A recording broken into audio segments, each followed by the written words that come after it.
So we, at the top of the show, have some very exciting, very exclusive updates, I guess you could say, on the Canibus and Almighty M80 situation that we've been covering here on Quarter Day Recordings, on Scratched Up Live, on the Quarter Day Recordings YouTube page. I reached out to Almighty M80.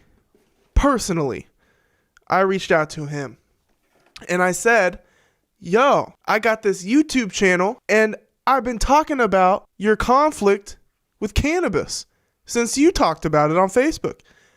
And it's actually invited a whole bunch of weirdos into my life on the internet. And I told him this, and said, do you have any updated statements?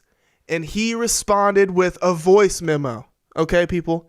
And I haven't opened it. I was supposed to stream last night, and I didn't get the chance to.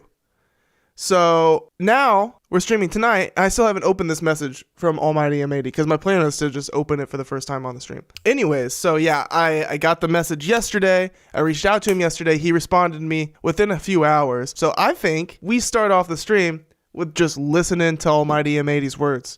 So what I'm going to do here is just hold it up to the microphone, I guess, right? Okay, so. I've never gotten a voice message on Instagram. I don't know if they disappear immediately. So I was kind of nervous to open it too early. So I'm going to open it. Make sure my volume's up. Oh, okay. So it's a minute long. Let me read what I said to him first. I said, M80, I've been covering your conflict with Canibus on YouTube ever since you called him out on the Canibus fan group Facebook page. My first video on the subject was bombarded with comments trying to defend Canibus and smear your name. I linked in the video, which I found ridiculous. In my second video on the subject, I went through each one of those comments and explained why they're all wrong. And I linked them in the second video. I didn't realize what lunacy I was inviting into my life by talking about Canibus on the internet. Are there any developments on your relationship with Canibus that you would like to share? Did he deliver any of the music he was paid for, or did he return any of the money after you called him out? We'd love to know over here at Quarter Day Recordings. Regardless, much love and respect. Salute emoji. So, let's see what he had to say to that. Just quickly, because I'm busy with the Chino launch today, no, I will never work with Canibus again. There we go. He was supposed to finish his contributions to the album by the end of July 2023, and then just kept lying to the label about turn-in dates, and then asked for the Chino references literally a day after Chino passed. And I was just over it at that point. He got paid to promote his own album, the Self-Licking Ice Cream Cone vinyls, and did not. He took money and turned in nothing on the Stu Bangers project. He took money and turned in nothing for the Ross May project. Exactly how he... the Chino shit just put me over the edge. So, no, there will be no reconciliation or work ever again between me and Canibus. Wish him all the best. I'm sure he does for me as well, but I'm just too grown for the childish shit. Ooh, dude. Thank you. Thank you, Almighty M80. Thank you for that. Such a personal response. Just as it reads online. Just as it reads online. The scams, he's consistent with everything he posted about online. And this was a little extra I didn't know about. He didn't really mention this in the original Facebook page. The reason he was pushed to do this is because Canibus has been fucking off for the last 2 years. And as soon as Chino dies, he's like, yo, you got those Chino references, dog? That's fucking pathetic, dude. I'm sorry, Canibus. I kind of feel bad. All right, so... get this. I'm out here feeling bad for Canibus now, and I'll tell you why. After last week's stream, I was still up. It was late as shit. I was still up, but I was like, let me just go see if Canibus has talked about any... I just wanted to see what Canibus had to say as recently as possible. So I just typed in... I don't remember what I typed in on YouTube, but I found the most recent Canibus interview. It was with... what's his name? It was the New York dudes. They were in New York, just podcasts on the street, set up literally on Coney Island with Gorilla Zoe.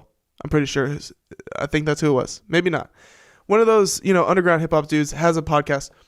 They were clowning on Canibus. The way that they were treating Canibus made me question if I should keep talking about this. It genuinely did. And I almost was like, maybe I should just stop. Maybe I should just lay off Canibus, because the way that these guys are treating Canibus, it was really making me feel for the guy. I know they just bust balls on that kind of shit, but man, Canibus did not need to be there. Let me just say that. He was not in a great space, it seemed like. And I could tell Canibus was uncomfortable. He didn't think their jokes were very funny. They were poking fun at him. They were calling him gay and all this weird stuff. And at the same time, then there was people in the, like, with the camera, with the crew. They were like, no, trying to stick up for him, like, no, bro, like trying to back him up, build him up, because he was getting really sad. They're like, no, bro, like, you know, your contributions are crazy, you know. And it made me wonder, is the Canibus fan group is part of the reason why people are so ravenous to defend Canibus. You know, this fan group that he has built up over the years, which is by all means impressive. You know, don't let me I'm not trying to take anything away from that. I wish I had a fan group as obsessive and ravenous as Canibus does. But is part of what feeds their love for this man, like there's like an innocence about him. In a way, like, maybe I'm just reading too far into it. I don't know the man. I don't know. I'm just saying. Thank you, Markoff, for the update. I'll be responding to you with a thank you. But holy shit, man. Canibus. That kind of puts the nail in the coffin of the story. I don't know if I'll need to talk about Canibus again unless there's more updates. If maybe Canibus scams a couple more people, then we'll come back into the story. But until then, I think I'm done with Canibus. I'm leaving it here. I feel for Canibus, and I want him to go out gracefully. And really, the only reason that I'm even talking about him is because he's out here taking people's money and running, which is like no excuses for that shit. I don't care how bad I feel for you in that moment. You're scamming people multiple times, not to mention the crypto scam or the crypto promotion, whatever the fuck that was.